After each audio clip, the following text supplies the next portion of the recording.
Chapter 8. It's been 3 days in the Bennett trial. Overwhelming evidence and numerous witnesses were brought to the stand. This trial was heating up for both parties. Both the DA and the defense attorney were going to war in the courtroom. Paul was basing his conviction on the physical evidence he had on Mark, such as Jessica's blood on his clothes. Meanwhile, Danny was basing his win on non-credible witnesses, but it was up to the jury to decide. Pictures of the scene, piles of witness statements, and photos of Jessica's body were given to the jury to overlook and start deliberating. Paul knew this case could go either way. He knew he had presented a good case against Mark, but it was up to the jury to decide Mark's fate. He knew his closing statement would sway the jury to his side. He was the best at closing statements, making jurors move in his favor. But would all that change when Danny closed out? Judge Cole came back on the bench, poured herself a glass of water, and said, "Okay, the court will hear the closing arguments."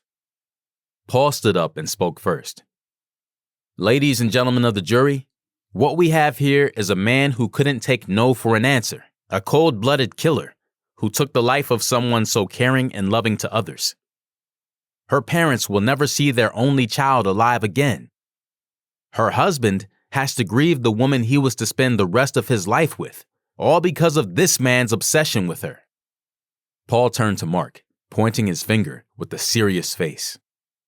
"And the people who loved her most will never be able to hug her again, especially her husband.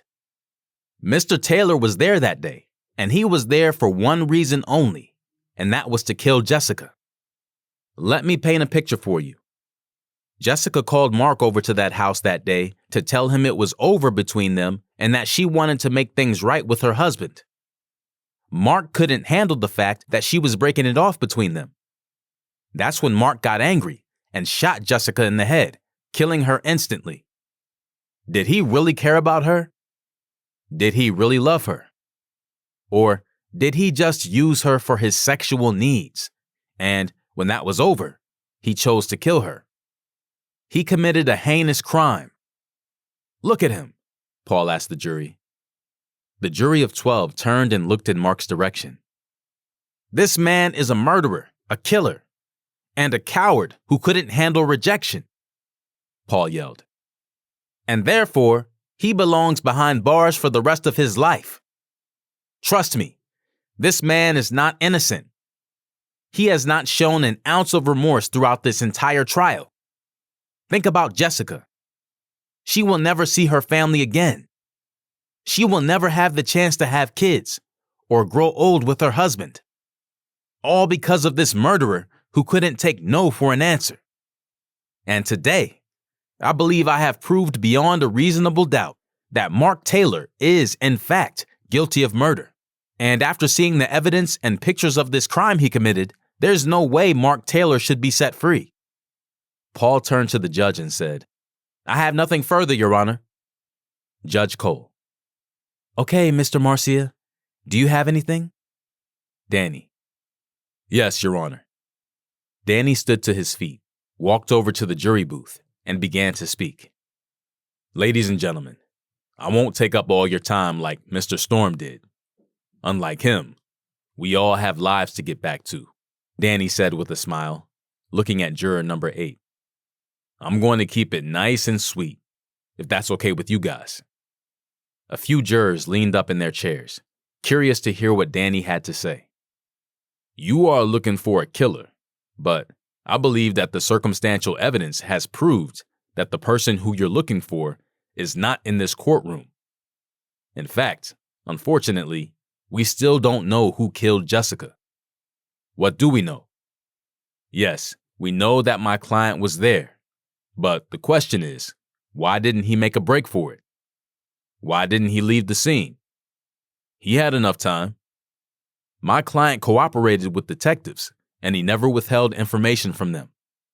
They were just too lazy to do their jobs the right way and really do detective work. They wanted someone to take the fall for this crime, and my client was their easiest target.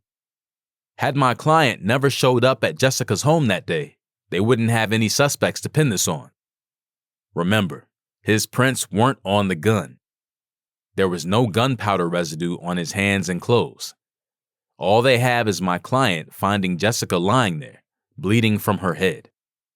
Understand, my client had no motive. The only thing my client is guilty of is falling in love with a married woman.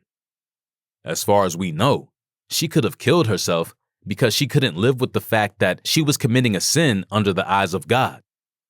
Or maybe she killed herself because my client actually went to her home to break it off with her. She took vows and broke them, and my client might not have been the only man she had been with. So, ladies and gentlemen, take your time and really look at the evidence brought against my client. I know someone lost their life here, but an innocent man shouldn't have to lose his in the process. Danny looked at juror number 8 one last time, made a gesture with his hand, winked, and said, "I have nothing further, Your Honor."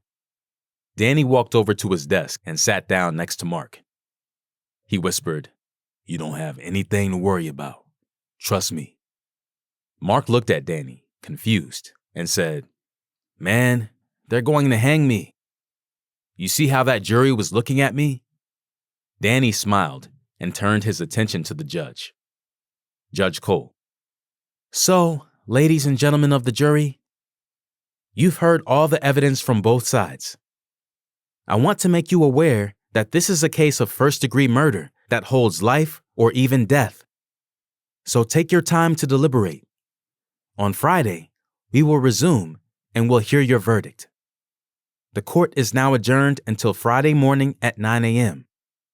The judge banged her gavel. Court is adjourned. The jury left first, right after the judge went to her chambers.